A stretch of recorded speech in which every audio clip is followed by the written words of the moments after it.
is the sugar substitute? Sugar substitute is a food additive. They has a similar taste as sugar.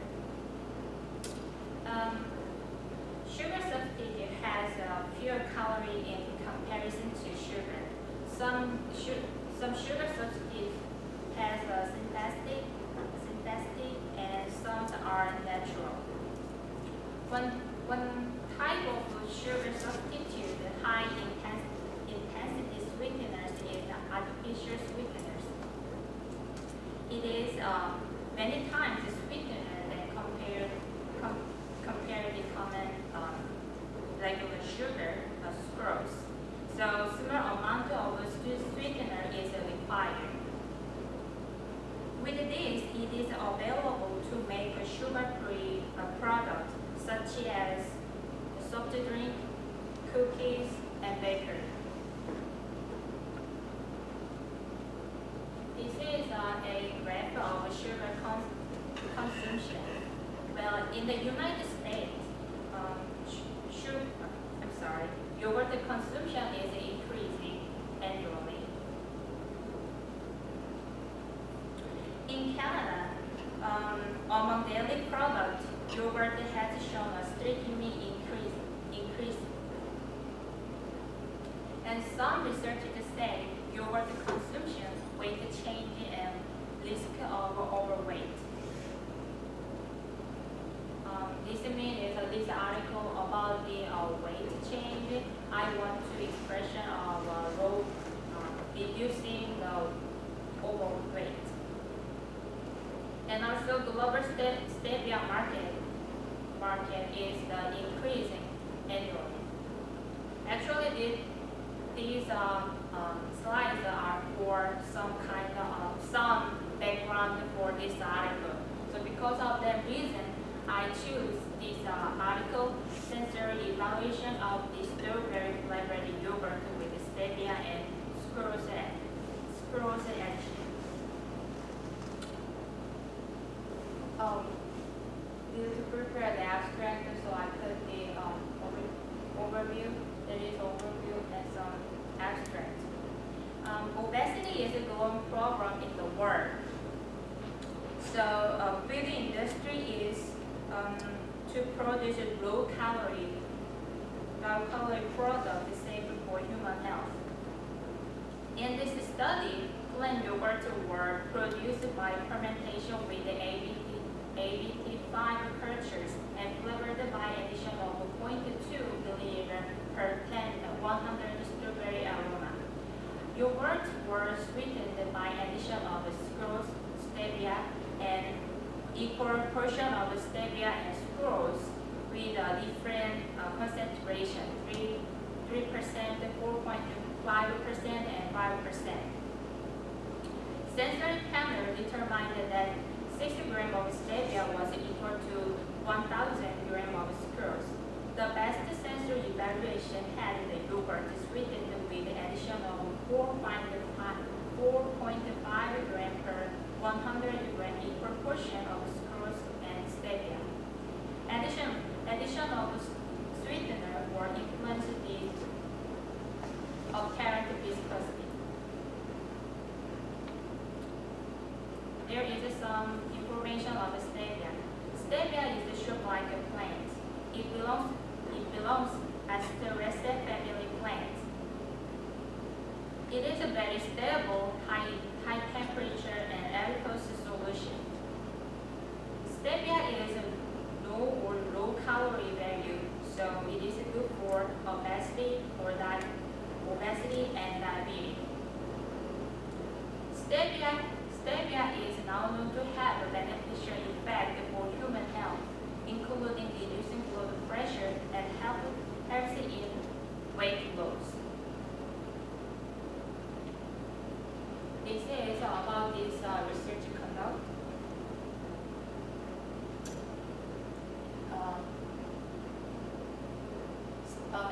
Sweetener addition, sucrose, stevia, and equal portion of sucrose and stevia at different concentration, 3%, 4.5%, and 5%.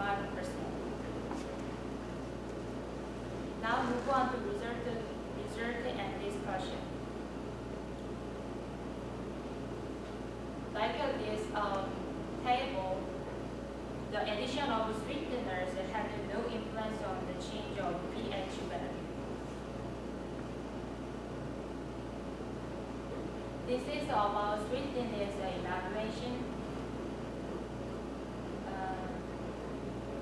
Of course, adding more sweetness concentration increases the sweetness.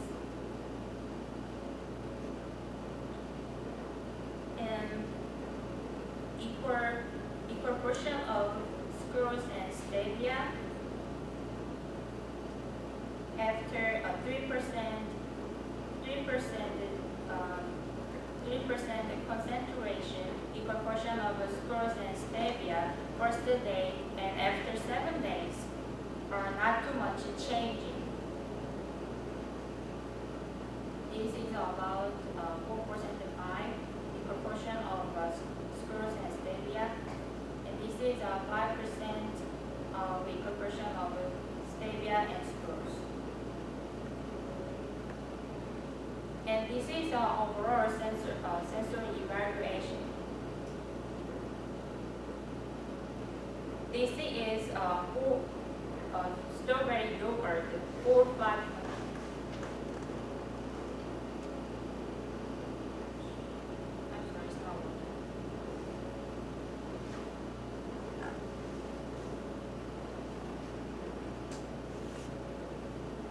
This is a strawberry yogurt, which is 4.5% equal portion of sucrose and stevia after 7 days.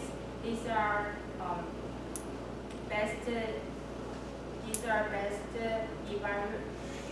flavor and evaluation results.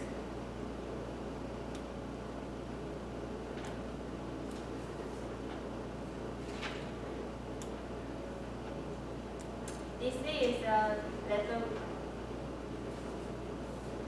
sorry, I lost.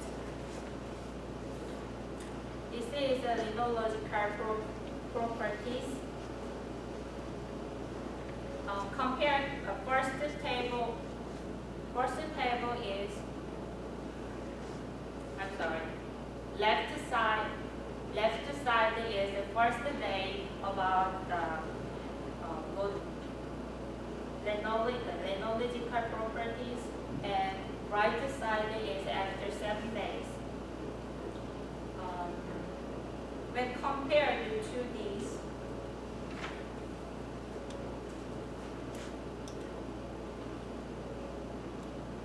this is very incredibly lowest about constituents coefficient. And after 7 days, 5% of strawberry yogurt has increasing the consistency coefficient. And compare with first day and after 7 days, flow index and resistance coefficient are increased. In conclusion, 60 grams of sweetener stevia is equal with 1,000 grams of sucrose. The best score sample is equal portion of sucrose and stevia. The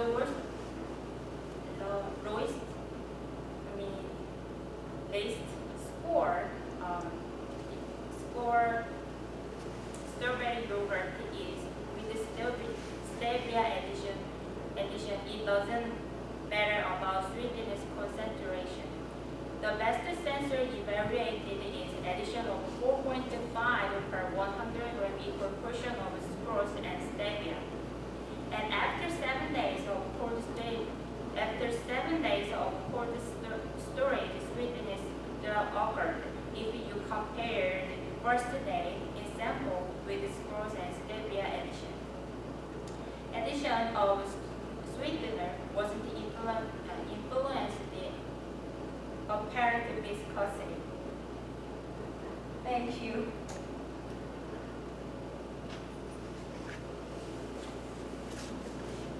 Munsa, could you go to your figure 1, please? Yes.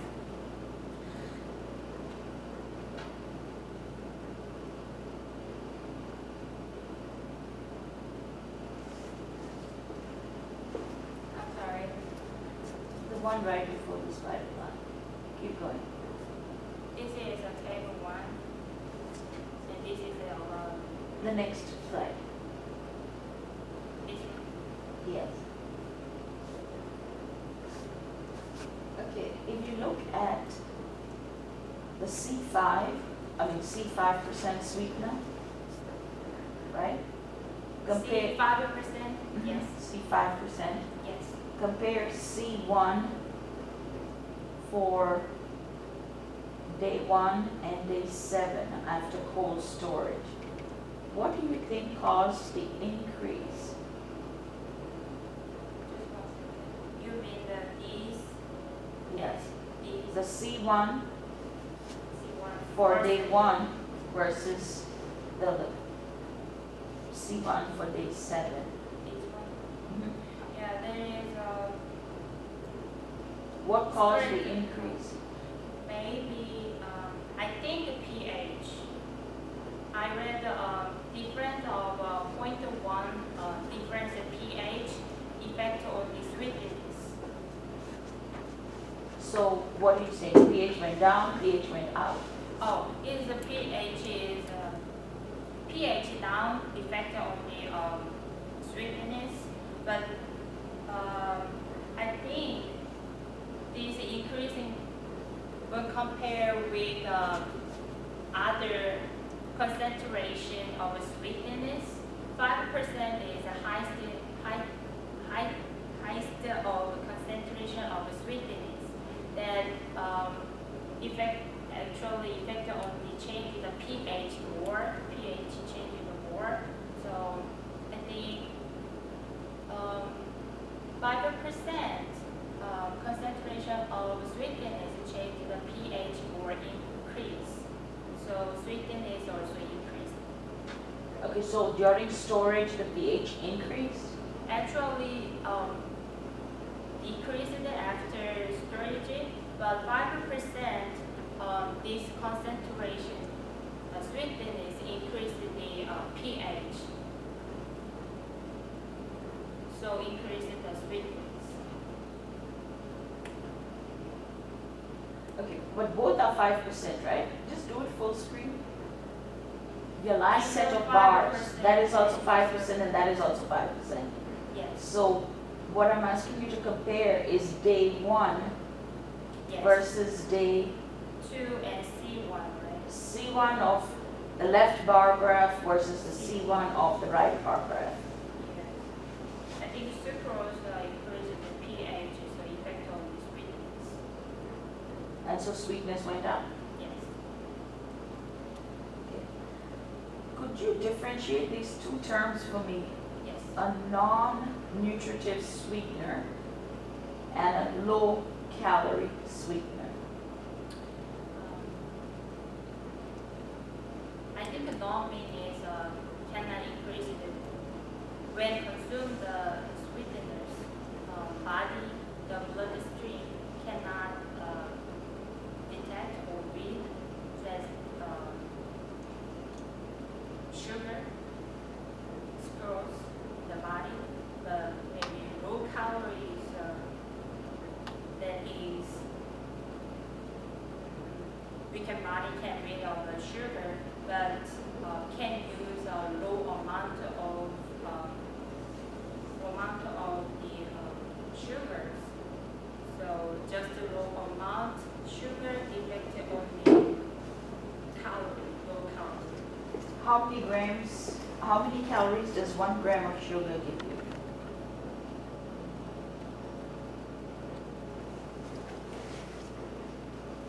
Low calorie. Okay, so what constitutes for a low calorie? If it's 3.9, do you consider low? I mean, that is a 1 gram. Original sucrose is when used in 1 gram. But low calories sugars, just only less than 1 gram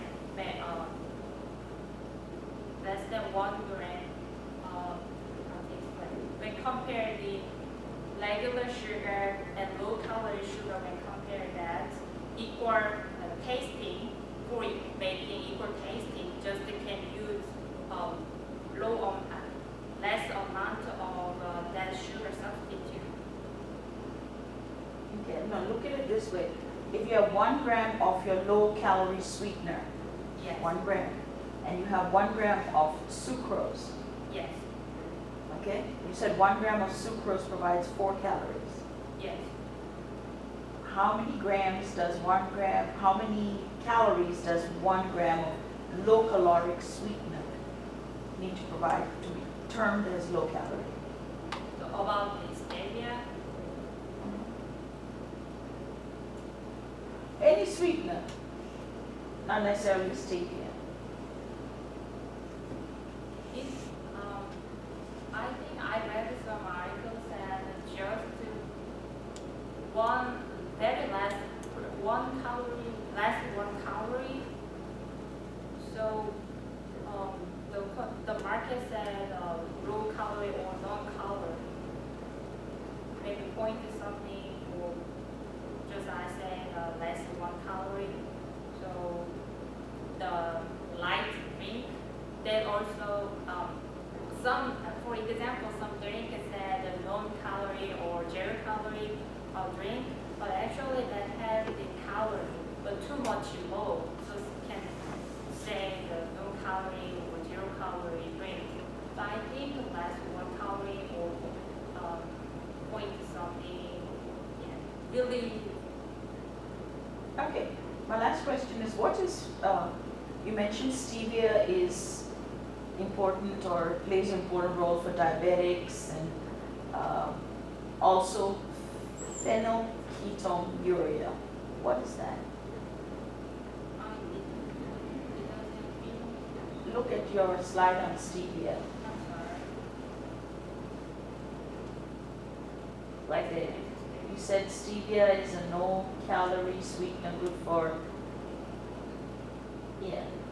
good for diabetics, obesity, and phenylketonuria. What is that?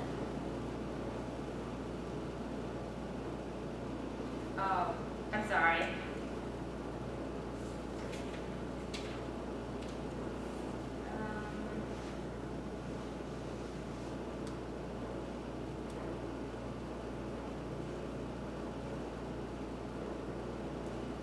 So, I'm sorry, you're catching on here. What is the, you see that word up there, right? Yes, yes, Oh, yes. what is that?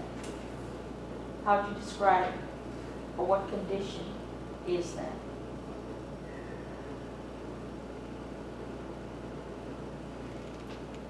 I'm sorry, I couldn't prepare about that answers.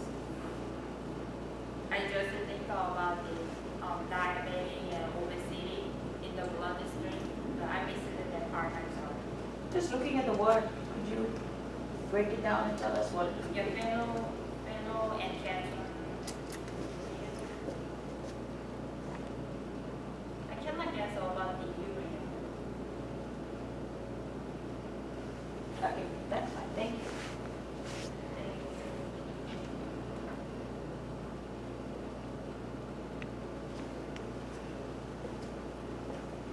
Moonson, can you go to your graph, please, that has the charts, the one that we were at earlier, that compared the different levels of sweetness? No, not that one. The one in your results and discussion. Oh.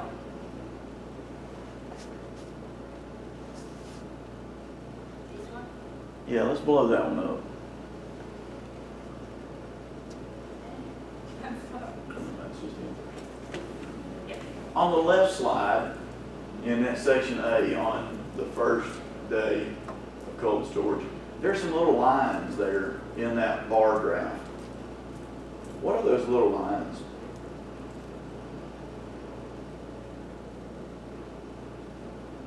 So you mean that this is like the graph in A1? No, if you go back to slideshow and start the slideshow back, you can use the mouse once you touch the screen for a second. Start your slideshow back. Go through. Now move, touch on the pad and go through moving around. It will come up with a pointer. Move your finger on the slide, there we go. Oh, Yeah. I cannot see that with this screen. Okay, so go up above that C3 in that table A. Yeah, go up to the top there. Those little lines that are on the top, that little thing, what does that mean? That is not too much, significantly. That's what? Significantly different, not too much. Significant difference. Yes, That's what the little lines are meaning? yes.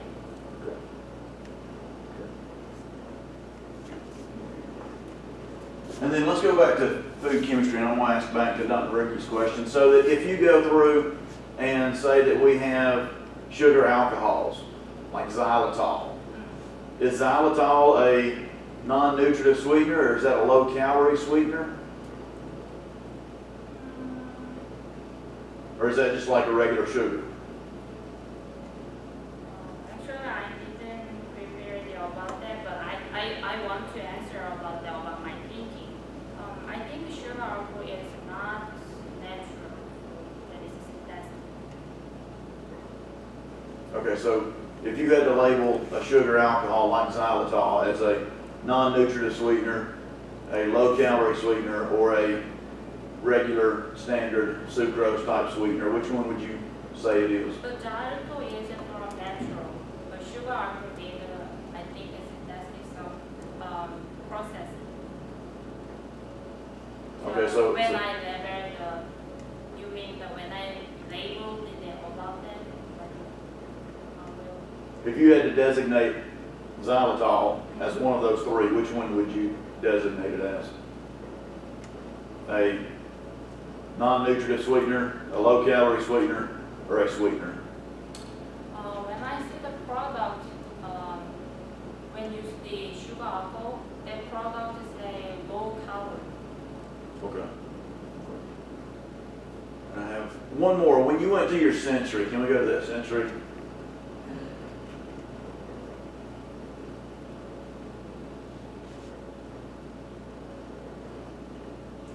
Right there, right there. Right there. Good. That is a, no, one more. One more? Slide 15. Yes. Show that on the slideshow. When you go through and you see that figure two, that thing there, that image in that figure, what is that? What is that called? That's neat looking. Well, they say the classic sensory analysis for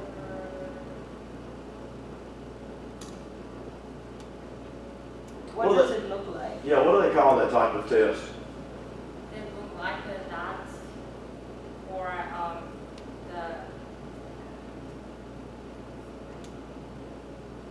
spider strain. You mean like a spider web? Oh, yes. What is it called? Thank Spider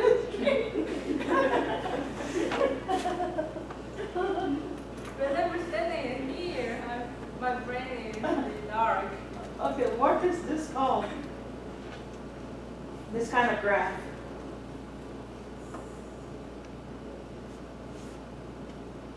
Over the spider web.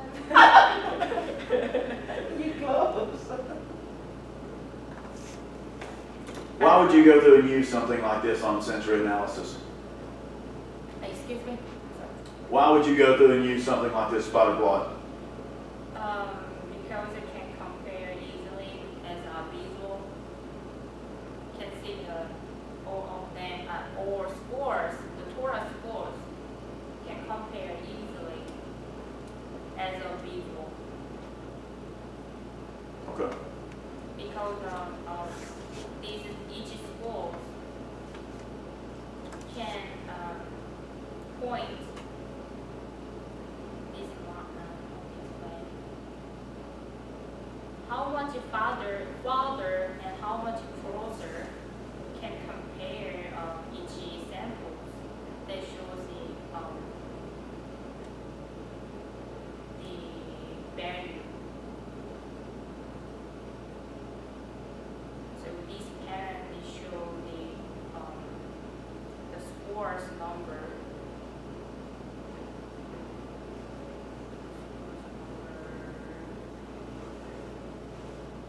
Okay, I couldn't organize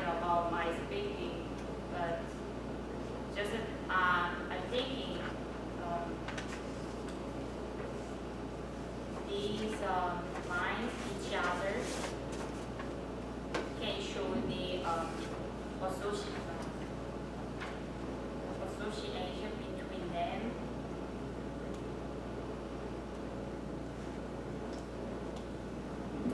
I'm sorry, there is and maybe not good answers.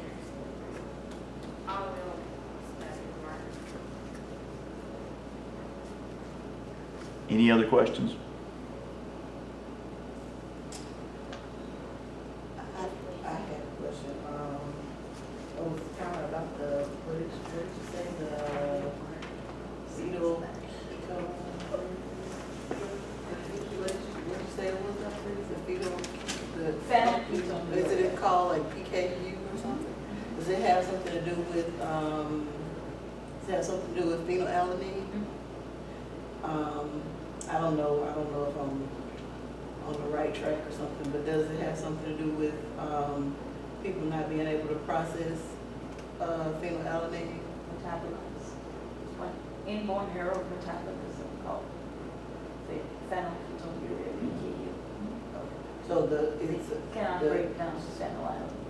so I just remember seeing something like, because I drink a lot of diet soda, so it says something like, that they, people that, that contains phenylalanine and they may not be able to consume a lot of the phenylalanine that's in the sodas, and if they have PKU or something like that. So I didn't know if that had something to do with it. Yes. Yeah, that's it exactly. That's Okay, it. because I drank a lot of, like Diet Dr. Pepper. They always label it for individuals who have or PKU Oh, or suffer from it. oh. But I never could really say the word. I just remember like PKU. Any other questions?